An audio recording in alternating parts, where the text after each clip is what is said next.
Are you someone that feels anxious at the thought of doing a solo trip on your own?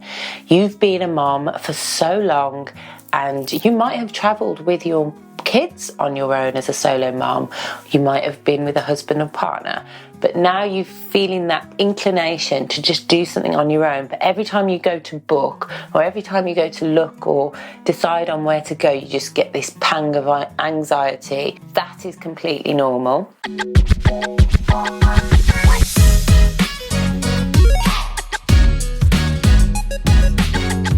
Hello to all inadequate mothers, welcome. I'm here to talk today about doing that solo trip. If you're a mom that is feeling like she needs to step out on her own, she needs to find herself, she wants to detach from her kids that she's been attached to maybe for a long time, maybe not. Maybe you just know in your heart that you need to step out of the house and do some exploring on your own. Having anxiety about taking a trip on your own is really normal. And I'll explain why a bit later on and why I realised why I was so anxious and emotional about doing something that realistically I'd done already so many times. I was always flying on my own, but I'd never taken a solo trip. So there was always someone on the other end waiting for me. So I'll give you some backstory. When I was about 30, I started a long distance relationship. And as a single parent, my kids would go with their dad for a week and I would fly to America almost every 6 weeks to be with my then fiance for around 4 or 5 years. So I was constantly on a flight. During COVID, that relation came to an end.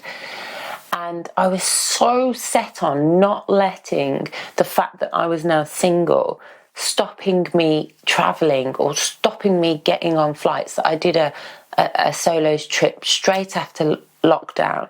And it was the most emotional and anxious I've been on a plane in my life.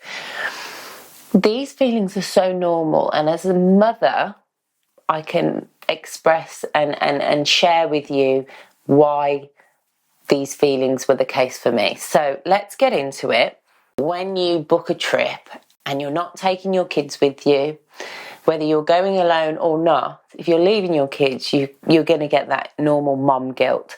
I'm not going to be available. I'm not going to be around the corner to save the day. Now, that's normal, and obviously we all have to process that. But that's your emotion that you're processing. So it doesn't make sense to think it's something you're kind of doing to the kids, because realistically, the kids, you know that they're going to be okay. You're not going to leave them without someone that isn't capable of looking after the kids. And yes, things might pop up, but they need themselves to be able to process the emotions of, my mum's not here and I need to sort it out either for myself or work with somebody else who's caring for me to help me sort it out. It's giving that child that opportunity to work with the rest of the world.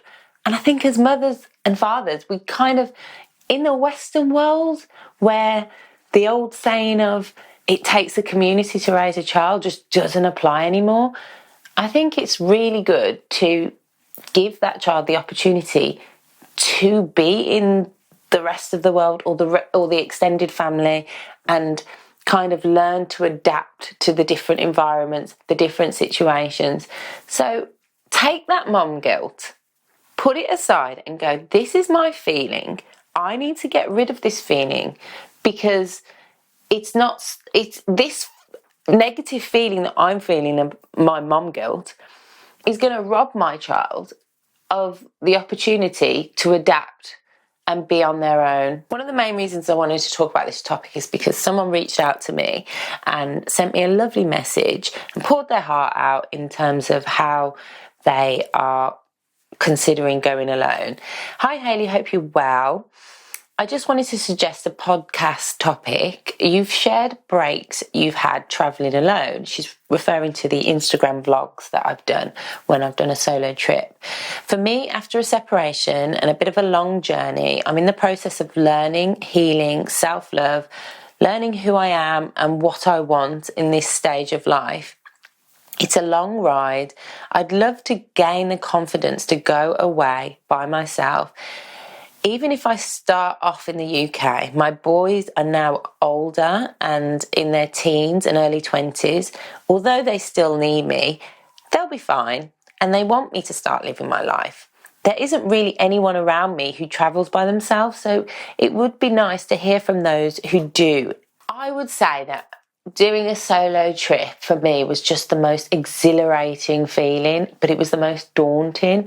Now, this is coming from someone that used to travel on their own all the time. I cried the whole time. I took a flight on my own, knowing that when I got to that destination, I was going to be on my own. The biggest reason why I felt such emotion and anxiety is because I was going to be left alone with my own thoughts and myself. Now, as mothers, we really should think about how equipped and how talented we are at distracting ourselves from ourselves because we have so much going on with the kids and our hearts, souls and focus goes into them as people, and their emotions and what's good for them and all the tasks you've got to do and all the work you've got to do and things like that. It's almost like taking that time to just be alone with yourself and your own thoughts is really daunting. Like, there's nothing to do. There's no one here to ask me to do something. I'm just literally nothing. But you are something. But you've just got to get to know that something again. And that's just really bloody daunting. And I just spent the whole flight crying my eyes out. It was very clear that I was pushing myself to do it and using the crutch of social media, so to speak, because I was vlogging a lot and I was talking to the camera. Now, I don't know if that's just because I'm someone that needs to talk, and for me to be able to process my thoughts, I have to verbally say them. Like, my inner monologue is so loud that unless I speak it, there's not a lot of clarity. So for me, the vlogging of the solo trip really helped. Whether that's a area that you can explore, whether it's writing, whether it's taking pictures, whether it's, I don't know, something that can help you kind of piece together your thoughts whilst you deal with having these thoughts for the first time, because you've not got the distraction of them being kind of encompassed with everything else, like the kids' thoughts, the kids' emotions. I have thought to myself, I need to kind of step up the challenge and maybe go on a solo trip and not use social media or not be on my phone. Like, that to me is seriously scary. Just taking in like a camera, but it's a challenge. And these challenges and that nervousness that you're feeling is part of the glory of it. It is part of the experience. It's part of the growth. It's part of the resilience you're going to build. It's part of the...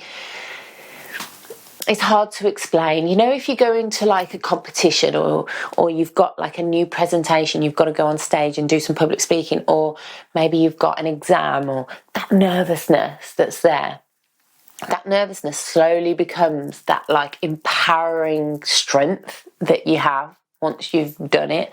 So I can only just emphasize the importance to follow through. If you've got the thought to go away on your own, don't get mom guilt. Your kids will be fine. They need this. They need to be detached from you so that they can grow in themselves. Specifically talking about moms that maybe now have got the younger kids, they've kind of grown up, and you're kind of like finding yourself again as a mom, and you're finding yourself as a person because your roles and responsibilities have changed. Therefore, you've got this kind of different identity and you kind of don't know who you are. I think a solo trip is really good because when we interact with the world, we learn about ourselves. So how the world perceives us can sometimes help us understand ourselves, because sometimes how the kids perceive us is how we'll kind of perceive ourselves, like mom's this, mom's that, mom's this. But then if you go into a bar or a restaurant and you're interacting with waiter staff and they're having a conversation with you and they're talking to you as though you're this, I don't know, intellectual, or this, they see you as this crazy dancer, which is, I just, as soon as that salsa music comes on, if I'm in Spain, that's me. My hips are moving. I'm a salsa dancer. I love it. They see me like that. And I have to say that was one of the most brilliant moments when Kyla saw me, and she saw me dancing, she saw me salsaing, and I dance like nobody's watching, but a lot of people are watching. Like, guys will be lining up to dance with me. It was the same with my mum. She was this firecracker that just always kicked her shoes off. She'd go out in high heels, they'd be off. Her friends would be devastated because they'd be like, oh, she's so embarrassing, she's got no shoes on. But she'd have this string of people wanting to dance with her. And I'm very much the same. I just let it all go. And Kyla stood in a chair sipping her cocktail, just with this look on her face where she's like, oh my God, I've just seen my mum for the first time. And it's making me emotional just talking about it.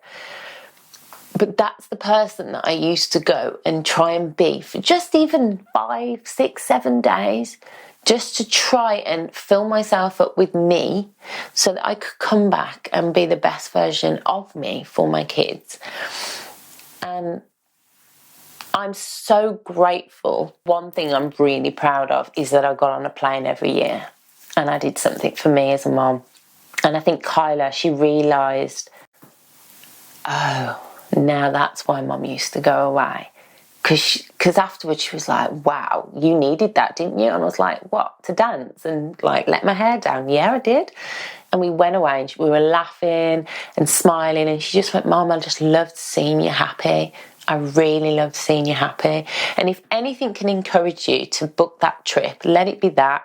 Let it your kids saying to you, I love seeing you happy.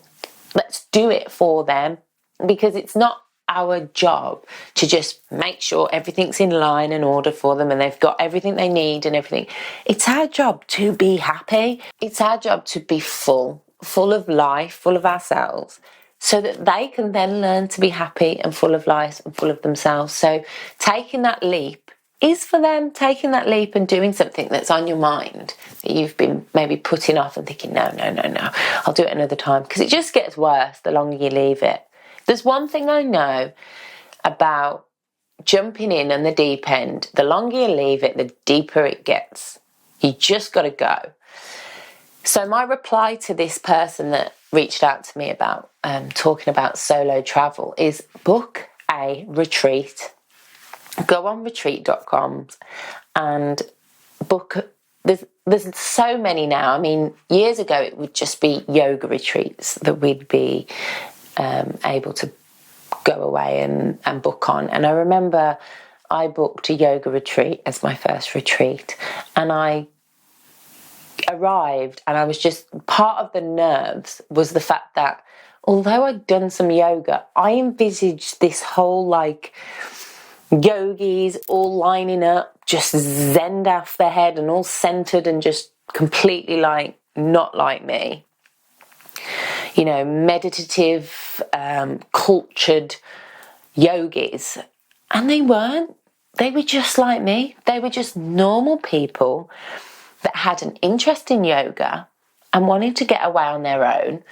And yeah, were there to just kind of switch off from their worlds, their outside world, and be on their own in an environment that was going to help them do that. And it was one of the best decisions I made, and I was so proud of myself for doing it. I especially advise retreats, if you're someone that is an extrovert, and when I say extrovert and introvert, because I think some people hold different definitions of that. Extrovert for me is someone that gains energy from people, whereas an introvert is someone that loses energy from people, and you need to like recharge on your own. Whereas I'm someone that recharges around people. I do not need to be on my own to recharge, not even a little bit. However, I'm working on being able to recharge on my own, because I think, why not level up? You don't have to constantly be around people if you can adapt yourself to be able to do both. I think that's, achievable. But initially, in terms of my 40 years so far, is that I am an extrovert and I need people to recharge. This is why I started going to the gym. It wasn't because I wanted to build muscle. I just wanted to build mental energy. And being a single mom, I used to lose so much energy just being on my own with the kids that I go to the gym to just be in a hustle and bustle of a gym environment. So yeah, retreats are good because you obviously got the opportunity then to interact with people. And I'm a chatty person. It can be daunting, obviously, if you've got like a communal kitchen. A lot of the time you will have like a private room, or you can book a shared room.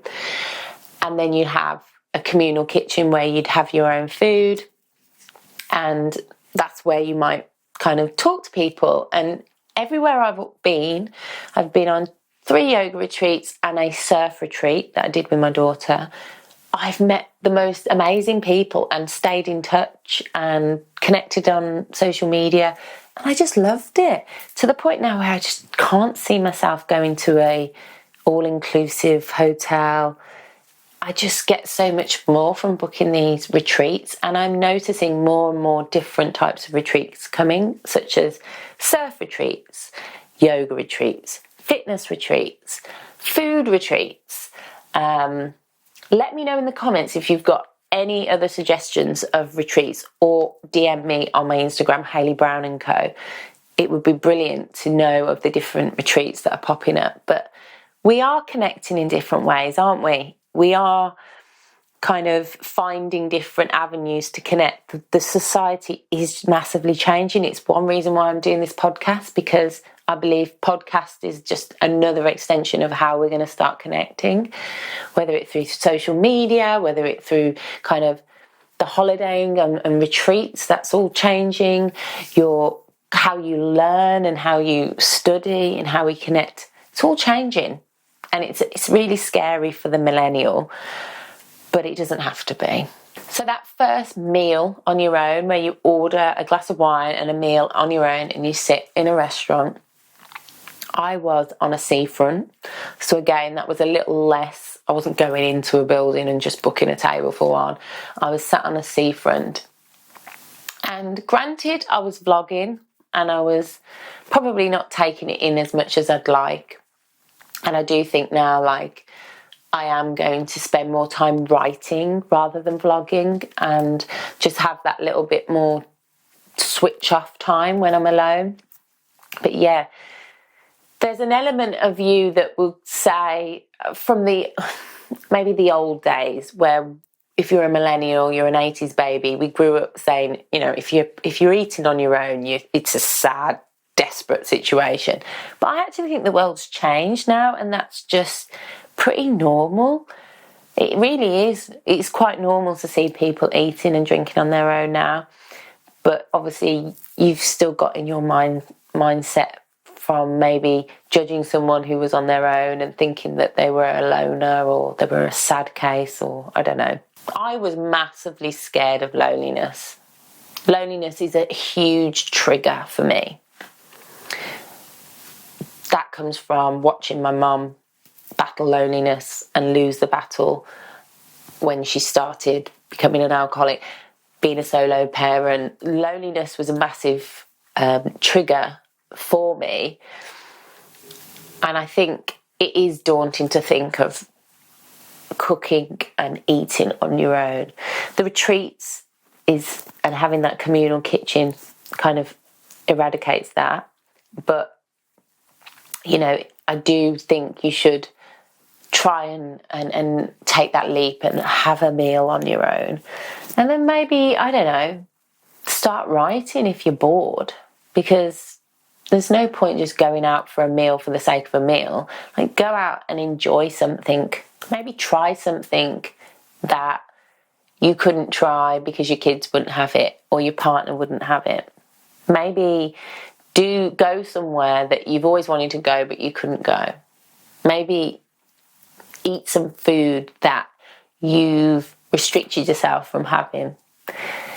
Or maybe go and as you're there, you're writing about the experience of being on your own. Again, it's finding that thing that doesn't make you bored and doesn't scare the hell out of you, just sitting there thinking and thinking and thinking on your own. You can extract them thoughts and make them thoughts into something creative, or you can dwell on those thoughts and use those thoughts to reflect further and go into the rest of your week. We're never ever going to be on our deathbed or, you know, an 87-year-old woman going, I wish I hadn't taken that solo trip. We're never going to say that, are we? Even if it's really shit. For the 80s babies out there and for the mums that had to travel with kids, there's a lot of logistics and packing and preparation that you associate with travelling. And when it's just you, it's like a fish out of water. You're like, I know how to get a family of 4 from A to B and have this list and this list and this list. But for just me, focusing on me, it's like, okay, where do I start? Obviously, you've got a lot less to think about, but because you're not used to just thinking about just you, it can be a bit daunting as well. And you're thinking, okay, well, I need to, you know, think of things to do, because normally I'd be thinking of everyone else and pleasing everyone else. And now I've just got to please myself. Social media is like just the fountain of all knowledge now when it comes to going and doing anything. You only have to hashtag a few words and you've got absolutely lists and lists of where to go, what to do, how to do it. Any question that you want or have is easily answered in social media, and ChatGPT can just tell you as well how to do pretty much everything. If you're confused on how to use location tags or hashtags, or just ask ChatGPT and it will tell you. So hopefully these are nice little tips that are going to encourage you to make that booking and do that trip. I really strongly advise it. And then, if anything, you're just going to be super cool and super confident when it comes to getting your team to come away with you. And they're just going to look at you and be like, wow, I thought I was going to have to look after my mum, but she really knows what she's doing. Me being able to travel with Kyla and her see me jump in that car, not be anxious about, you know, going here or going there. She's then affirmed and in herself and confident in herself that actually I don't have to be nervous about things. So yeah, just let's do it for them and not think that we're necessarily always doing it for ourselves. We are actually doing it for them, our kids, by making ourselves feel less inadequate and leaning into the uncomfortableness of travelling alone. We're actually doing it for them so that they can then also experience life in a bright and beautiful way. Thank you guys for listening to me waffle on. I do feel like when it's just me, I am just waffling. But I really want you to know who I am before I start getting on loads of guests. I want you to buy into who I am as a person, because hopefully that means you're going to stay, you're going to subscribe. Let me know in the comments anything you want to talk about, anything you would like to explore, or if you have any questions about what I've spoke about in this episode, let me know. You can find me on Hayley Brown & Co on Instagram, and I will always reply. Just let me know what it is you want to discuss and let's conversate. Mwah.